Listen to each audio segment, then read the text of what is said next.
here are the Salix Kilmarnock here outside at the nursery, and they can live outside. They are completely winter hardy. It's the middle of December while we're filming this, and these are happy living outdoors. They are bare, of course, because they are deciduous plants, but you can see all of the wonderful furry catkins starting to appear.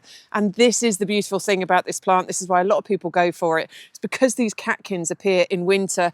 They're just bursting open now. Normally January is the time, and you get all of these stems with the beautiful bunny tail, furry little catkins on there. And then they start turning yellow, and that's the pollen coming in, bringing the pollinators into your garden. And then you've got the joy of them during the spring and summer when they get covered in all of the leaves and the foliage. Now they are grafted. This looks a bit ugly at the moment, but don't panic. Over time, this actually just forms part of the tree and you can barely see it anymore. And they don't get too tall because of the graft point. This is why it's a very well-behaved willow. Willows are normally very unruly, very, messy, and they get massive. But this one stays nice and compact enough even to keep in pots and containers, which is exactly where I keep mine.